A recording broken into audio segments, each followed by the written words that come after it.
Hello, this is Carl Irwin with a Blender tutorial. Today we're going to look at some complex shadow creation using GLSL and OpenGL rendering in the viewport in Blender. This is Blender version 2.72. This is the most recent one. However, this will work in any of the more recent versions as well. You've seen already one tutorial that I posted concerning the creation of these types of shadows, and I also uploaded to my YouTube channel, if you've been watching, a demonstration, of a more complex shadow casting. And what we're going to look at today is that complex sort of shadow casting that's a little bit more defined, a little bit more clarity to it, a little bit more complicated from the first technique that I presented to you in the last tutorial. Also, I'm going to take some time here in this tutorial to look at a few principles of creating shadows, not only using this masking and matting method using lights and point lights and spotlights as I'm going to use today, but also using a couple of other techniques together with that to create a multitude of shadows. Not only shadows created from one object to another, but also shadows created by an object itself, on itself. And also the concept of casting lights and setting up lighting in a scene where there actually are no lights and all of the objects are shadeless. So let's take a look at this project here. So this is essentially the setup that I used for the last demo that I created using this complex shadow casting concept. You see this truck is here, and if I pan around you can see that actually the truck is sitting in open space on a transparent plane, and I sort of explained how that worked in the last tutorial. I invite you to go back and look at that to see how that worked with this cityscape in the background, this vacant kind of city street here, this intersection. If I go back to my camera view, you'll see that this is really composited directly from the viewport onto this background image, and we can render this using the OpenGL buttons, and directly from here get a fairly passable image output. And you can create some animation and move the object around in the scene and create some sort of animation from this. So this is how that demonstration was created, and what we're looking at here is the creation of this complex shadow underneath. So if you looked at my last tutorial concerning the creation of real-time shadows using point lights and spotlights, you notice that it was kind of a generic creation of a shadow. It didn't really offer any sort of definition. They were very soft shadows, but as you look at this shadow here, and let me turn off the only render. Actually, let me turn it on so you don't see all this extra stuff in there. If we look close here, you can see that we have the outline, fairly clear outline of the truck. And as the truck goes higher, you see that this there's a fall-off effect. It gets wider and it gets lighter until eventually there's no shadow at all. And as the truck comes closer to the ground layer, we see not only this shadow, but also some very generic general ambient occlusion that's occurring in the space very close to the truck. And we see, especially at the tire points, places where the shadow is a little bit more obvious, the points that are closest to the ground plane. So we're going to look at how to do this very quickly here. Now if I turn off the only render, you can see that there are some point lights. I'm using a number of point lights in here to create a very general shadow. And again, look at that other tutorial. You'll see how this works. And I'm going to look at it again here in a minute with a simpler object.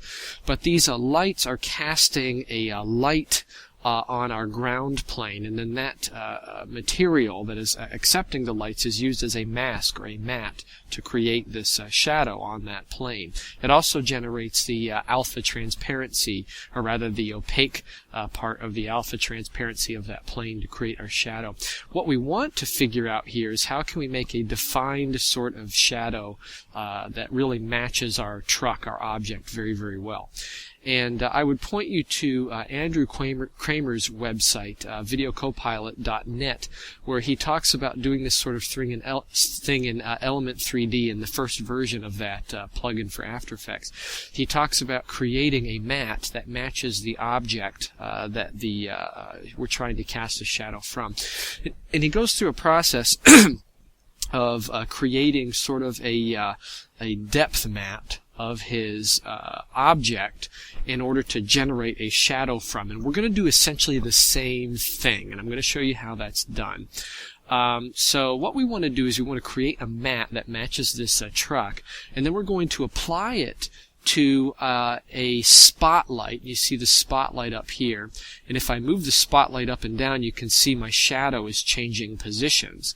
We're going to apply that matte to the spotlight. You can actually apply textures to spotlights, and it will use that as its luminance mask. We're going to do that. Okay, so again, we're going to attempt to create a special matte from our object that we can apply to a spotlight that can then be utilized in this way.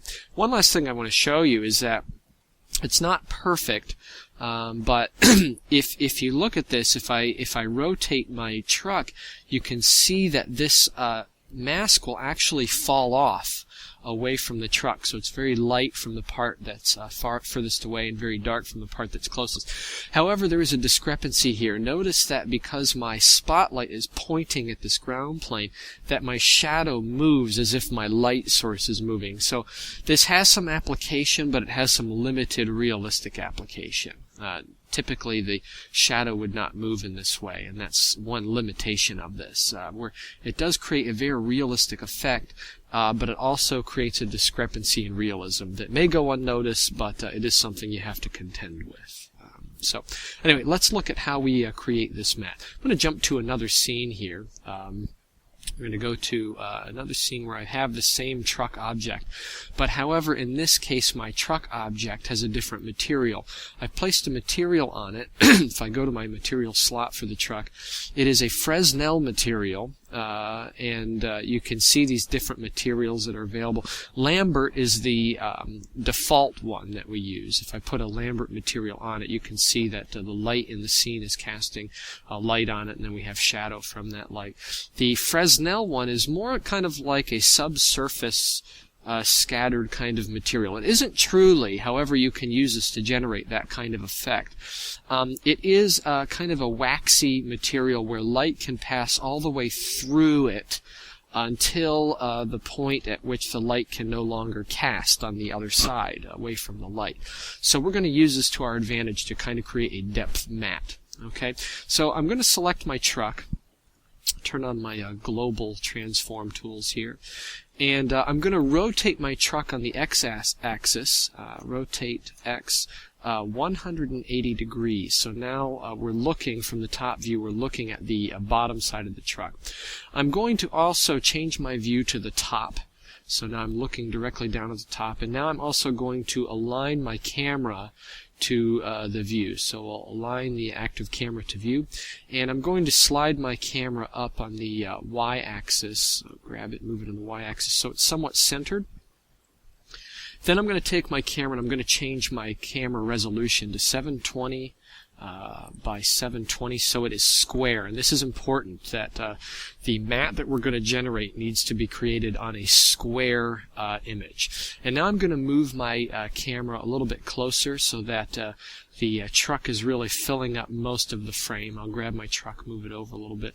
And I also want to center my truck right into the center of the viewport here. Okay, so my camera is centered. You can use your Blender units to figure that out, and my truck is also centered. Now I'm going to take my default point light in here, and I'm going to move it to the center of the viewport, and I'm going to move it down nice and close to my truck. And I'm going to go to my light point settings here, and I'm going to set it to sphere. So you'll see that we have now a perimeter at which there is fall off that the light can cast to. And outside of this perimeter, there is no light source. And I'm going to make this really small. I'm going to bring it down, let's say, to 5. And you can see now that my light cuts off when I reach that perimeter with respect to this truck. You can also see that the points that are closest to the center of the light are brighter than the points that are furthest away. I'm going to increase my energy to 5. And you can sort of play with these settings. And you can see now that I'm casting a light that the points that are closest are very bright white, and the ones that fall off and get further away turn sort of a gray color. So now if I go back to my camera view, I've got one light in here. And in fact, I'm going to increase this again, maybe to 6. I want to make sure that the points that are closest to the bottom of the truck are white, absolute white. And also, when I look at my Fresnel material, I want to make sure that that material is absolute white, which this is not right now. It's kind of a gray color, and the intensity is all the way up. It's very important for our matte and our mask. And actually, now that I've done that, I can see that I'm getting a little too much white. So I'm going to turn my energy back to 5. Now I'm going to duplicate this light once I have it set. So I'm going to put one kind of at the back of the truck. I'm going to duplicate it again, and I'm going to move it forward. And I'm going to duplicate it again, move it forward from there. And the goal here is that I want to get this sort of an image where my truck is being illuminated underneath, and the points that are closest to the ground are absolute white, and then the parts that fall off turn a little bit more of a gray color. Okay. Now I want my background color to be black, and then I'll set this to only render. Now we're going to perform quite a bit of a hack here. We're going to do something that Blender really isn't intended to be used for, but we're going to use it to our benefit. What I'm going to do is I'm going to render out a single frame using the OpenGL render button, but I'm going to set my percentage in resolution down to 10%. Way low, very, very low. And I'll render one frame. So now you see this tiny little picture here, and if I zoom in, you can see how pixelated it is. Okay, I want to save this output. We're going to save it as an image, and we'll save it to the desktop here for now. We'll call this new shadow mask. Okay, and I'll save that image. And now I'm going to jump to the video editor, and I have a previous project in here. We'll get rid of this information. So we have an empty blank video editor, and I'm going to add a that same image that I just created. So I'll navigate to the desktop. I'll grab my truck shadow matte new shadow mask. This is the one we just created. I'm going to add this. And you can see that my resolution is wrong here, so I'm going to change my resolution to 720 by 720. And look at what happens when this up converts. That pixelation gets smoothed out a little bit. We get more of a blurry image. And this is kind of more the image that we want. Now, there's other ways to do this. You could just run this through the compositor and blur the regular full resolution image or something like that, or run it through an image editor and do that.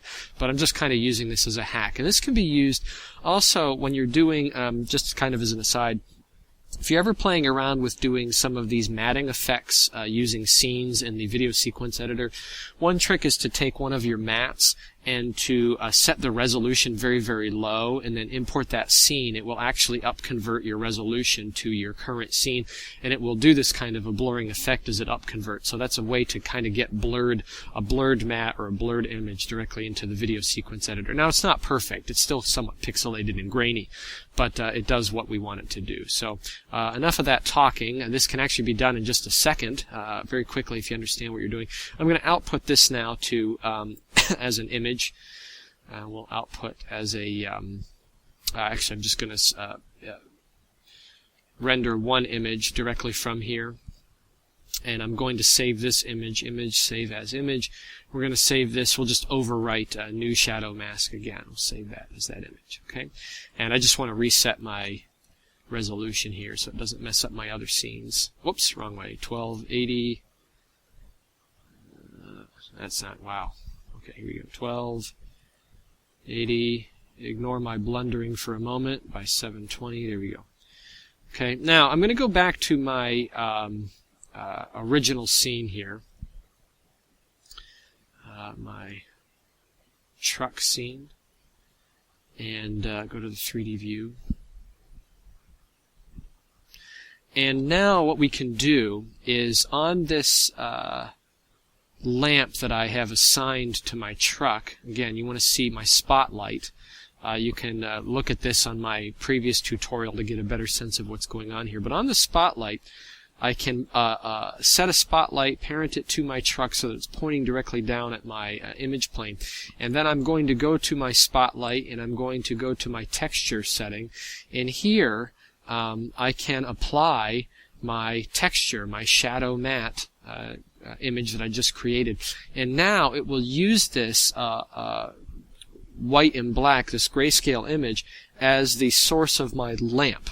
And it will project this now onto my floor.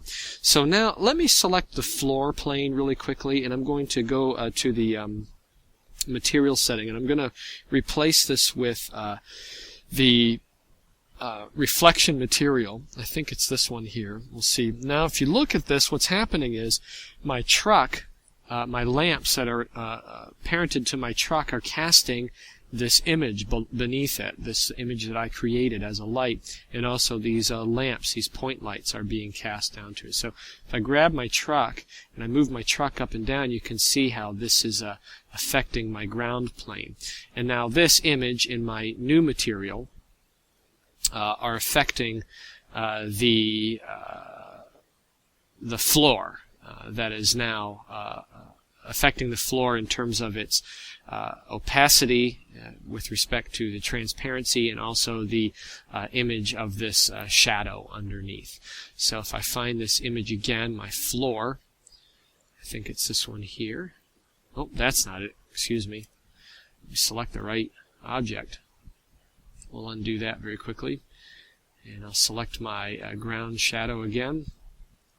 And I think it's this material here.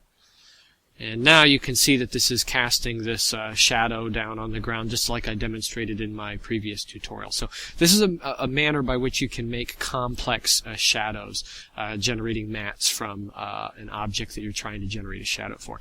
Now I want to talk to you briefly here about generating light sources and shadows in general using OpenGL and GLSL without using any real lighting. We're going to use shadeless materials. Now, I've gone to this scene here, and I have two objects in here. I'm going to go to my solid view so you can see what they are. I have a Suzanne monkey head, and then I have a flat plane, and that's it. That's all that's in this scene right now. And if I go back to my texture view, and what I want to do is I want to select each one of these, and I'm going to create materials that will appear to create shadow. So the first thing I want to do is I'm going to select a Suzanne, and I'm going to add a new material. And I want this material to be a shadeless material. So I'm just going to put the default material on and select shadeless. So this is my material that I'm going to use for Suzanne. Now, I want to create some lighting in the scene. Now, I'm going to be using shadeless materials, so there's really only one way to create lighting when doing that, and that is by creating an image that can be applied to this object that suggests the presence of lights. And before I do that, I want to make sure that both of my objects are using the same material. So on my Suzanne, let's name this real quick. We'll call this shadeless. Shadeless, okay? And I'm going to go to my plane and I'll select shadeless, so they have the same material. I'll go to Suzanne here, and what I want to do from my camera view here, I want to generate the idea that I have kind of a bluish color on the right of a light and the kind of an orangish color on the left, and then a neutral ambient light sort of from the bottom. Okay, so here's how we're going to do it. Let me open up an application here, a very useful application in graphic design here. I'm using Ubuntu 14.1, and I'm going to open up Agave, which is an application that is used for color creation.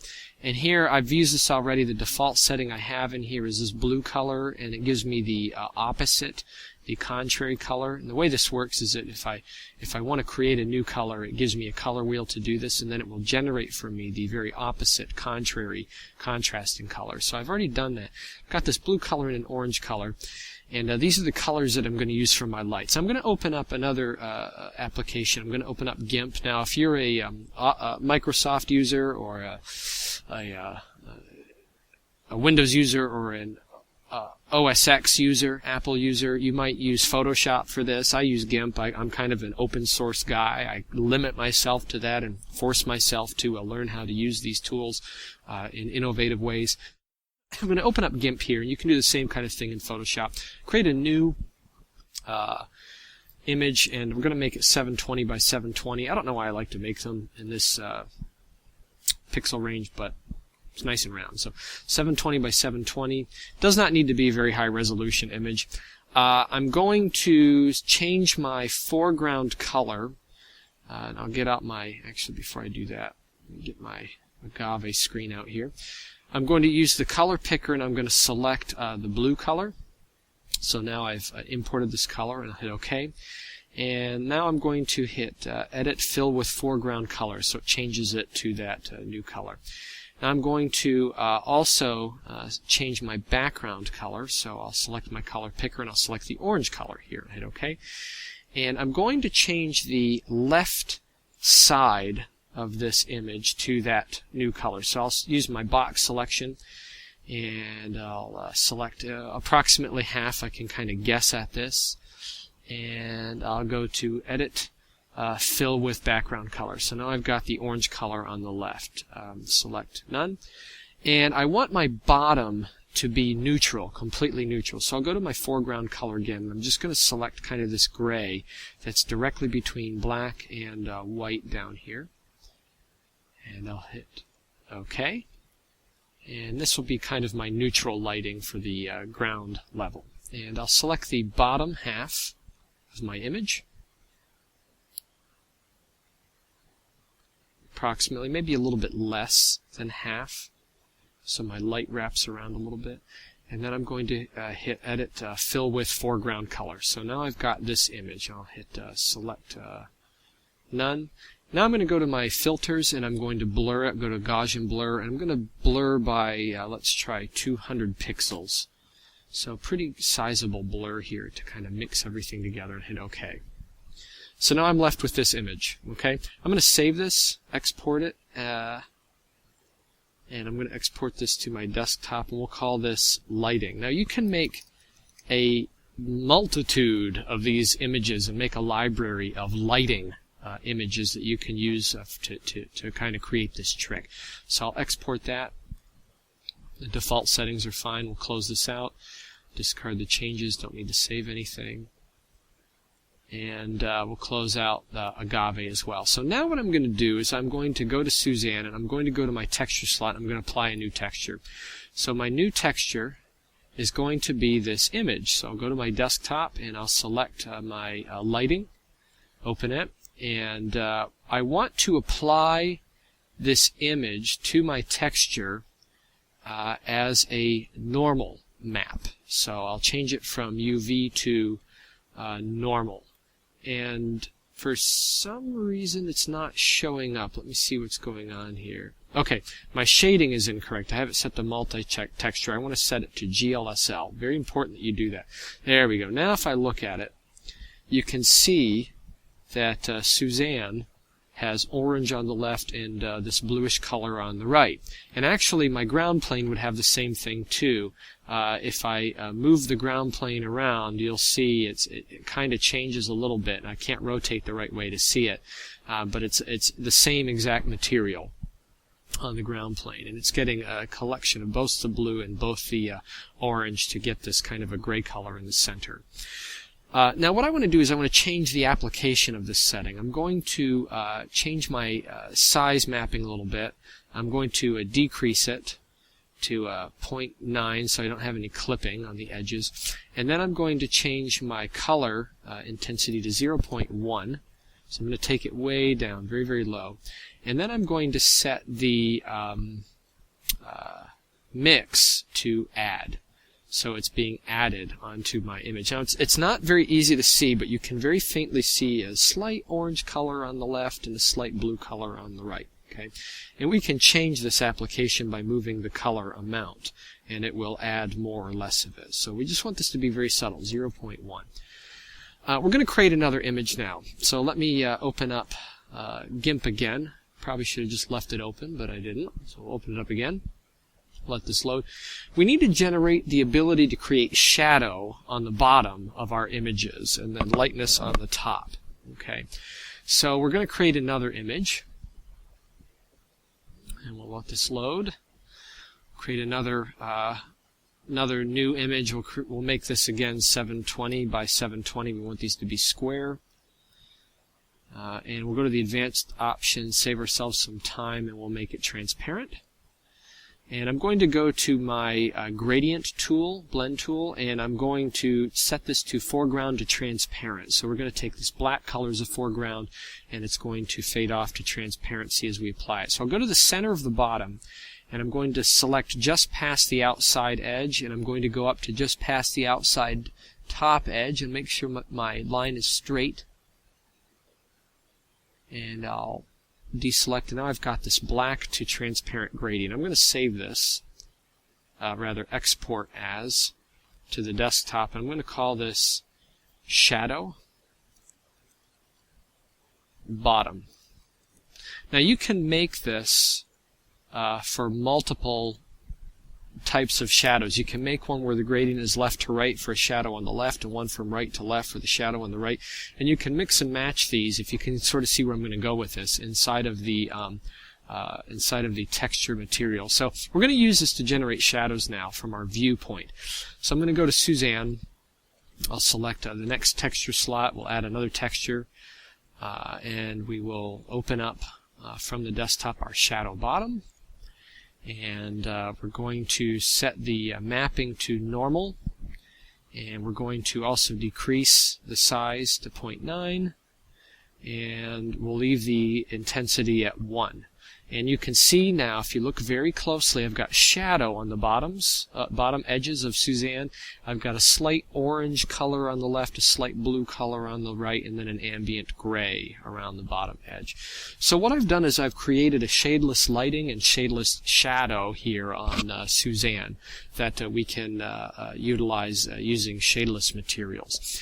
Now this also exists on the ground plane, but we can't cast shadow unless we apply our trick. So the next thing that we're going to do is we're going to go to Suzanne, select Suzanne. I'm going to turn off the only render here. And I'm going to go to my object settings down here. I'm going to hit snap cursor to selected. And now we're selecting, our cursor is right in the middle of Suzanne. And I'm going to go up to my menu here, and I'm going to create, C-R-E-A-T, create. I think that should be create, but I think on the last version we got it wrong, so it's create. I'm going to create a point light, and I'm going to parent this to Suzanne. Okay. At this point, I'm also going to select my ground plane, and I'm going to go to the material settings, and I'm going to make this apply only to this object. So I'll click on the 2 here. So now we've separated the shadeless material from the plane from the one from Suzanne. Okay.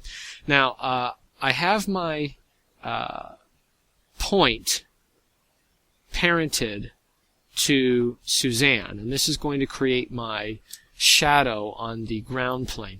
Let me go to the ground plane here, and I'm going to get rid of this original shadeless material. Actually, let me go back and put that back on. Shadeless one. We'll call this ground shadeless so we can find it again. And let's get rid of it for a moment. We'll add a new material, and we'll make it Fresnel. We're going to get rid of the specularity entirely, so there's no specularity. And I'm going to go to my point on Suzanne, and we're going to set this to sphere. We'll set our distance to, we'll try 5 real quick, and we'll see this, yeah, we'll see that come in. In fact, let's make it small. Let's make it 3. And we'll start with that. We'll make the energy 2, very high. And I'm going to move this around so that it's more central on Suzanne. So just kind of from the top view, find kind of a center point, volumetric center. And I'm going to duplicate it.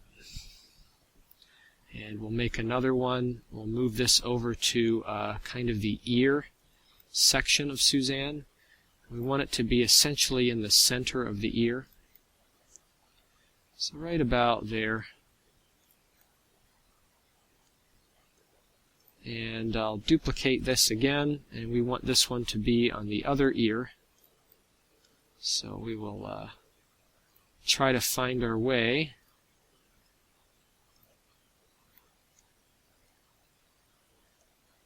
over to the center of the ear. This is very, very rough in general. There's better ways to line this stuff up. And then we're going to duplicate it again. And we want this one to be kind of on the chin. Where Suzanne is at, right on the chin.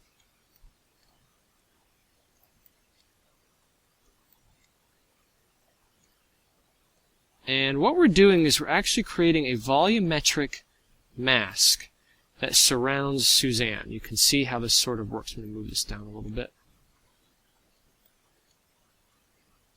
A little bit of noodling around to get this sort of right, and you kind of get the idea of what we're doing. So I'm created a volumetric mask. If you look at these cutoff points around Suzanne, Suzanne is surrounded by lighting. Okay.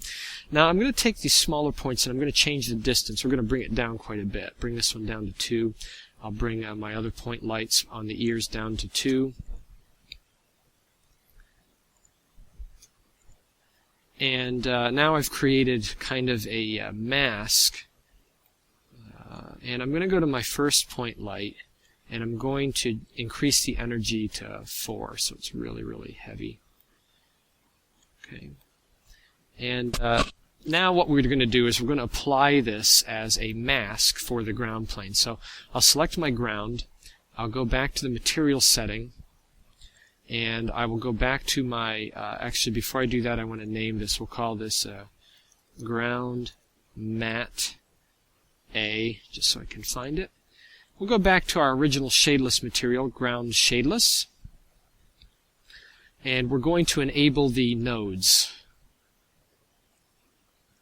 And if we go to the node editor, we will select our material, ground shadeless. So now it comes back. And I'm going to add my matte material. So we'll add another material. And this material will be our ground matte A. Now we're going to add a color mix node. And I'm going to set this ground matte as the factor.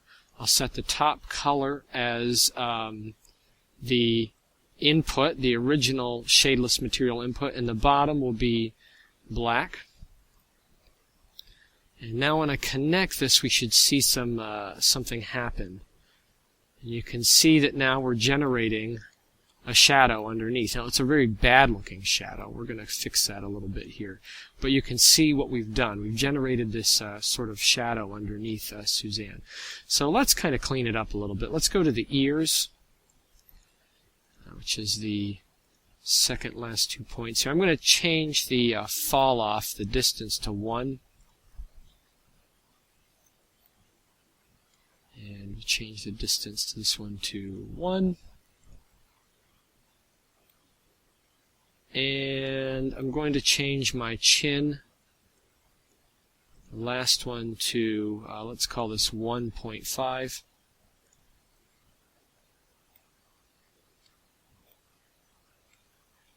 And we have a very, very stark, rough kind of shadow under there, and that's because it's going all to black. So let me go back to my floor plane here, and we could do one of a couple things. We could change this color to a lighter color, or we could add a color ramp converter, a ramp, to our mask. And we're just going to soften up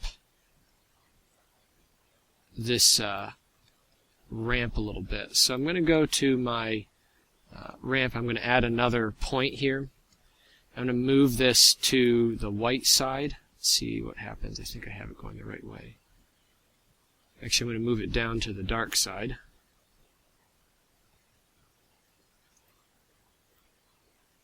And I'm going to set the color a little bit lighter.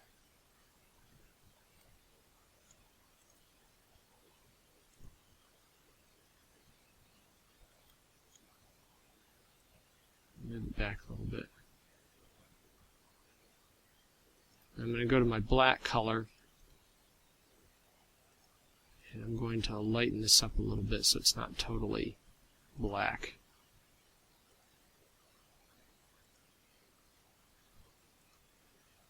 Well, that's not working. Hang on one second. I think I want to go the other direction. I go to my white color, and I want to make this a little darker. Here we go. There we go. Now we're lightening up our shadow a little bit, so it's not absolute black.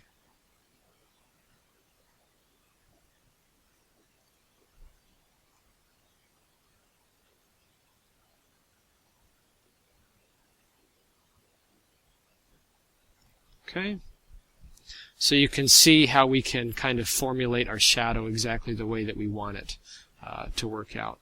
Let me go back to my white here, and I'll set this a little bit lighter.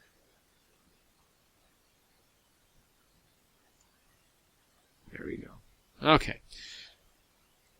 So you can see how this works. If I go back to my only render, I've created several types of shadows. I have a ground shadow, and now when I move Suzanne, it actually responds somewhat realistically to where Suzanne is at. Now the last thing we're going to do is we're going to go to Suzanne, and we're going to make this material a little bit more complex. I'm going to select Suzanne's material. I'm going to enable nodes, and we're going to jump into the node editor, and we'll select our material name, Shadeless.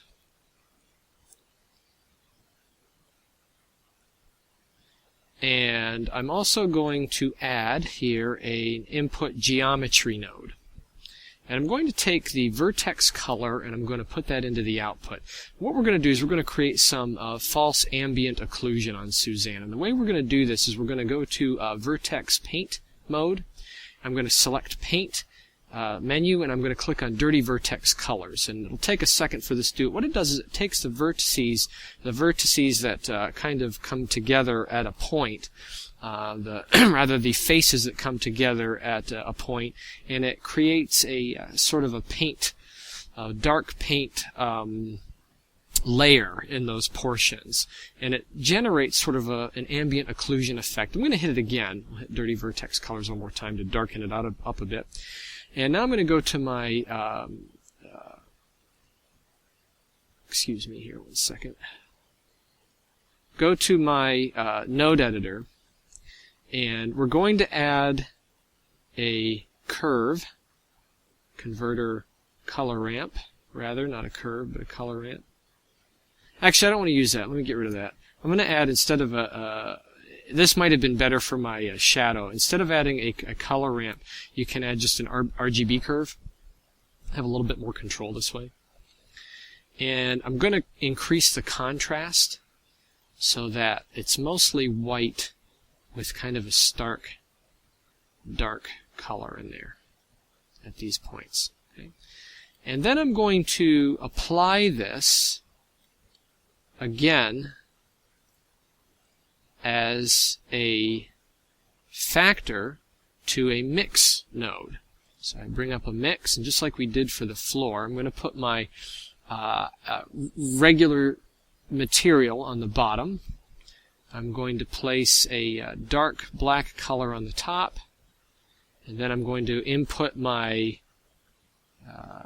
Vertex paint layer material as the factor, and then I put this output into the general output. And you see what we've done is now I've created a false ambient occlusion using that mask and that matte. So if I go to my camera view, now we have multiple types of shadows going on my monkey and also on the plane here. So if I go back to object mode and select Suzanne, I can move Suzanne up and down. Can even, if I select local controls, I can even affect this based on Suzanne's tilt and rotation to the ground, so that these points that are making a volumetric mask around Suzanne, as they get closer to the ground, it will increase the shadow. So this is a general way to create not only shadows on the ground, but also shadows on the objects using textures and ambient occlusion using the Vertex paint. So we've hit multiple ways to get shadow plus lighting controls. In fact, if I go back to Suzanne and I go to my lighting slot and I increase the color, you can see how I can increase the lighting effect that I've created. The orange on the left, blue on the right, this lighting setup. So shadeless materials creating lighting and shadow using OpenGL rendering and shadeless environment. So I hope you learned something from this. I wish you all good luck with this kind of technique and happy blending.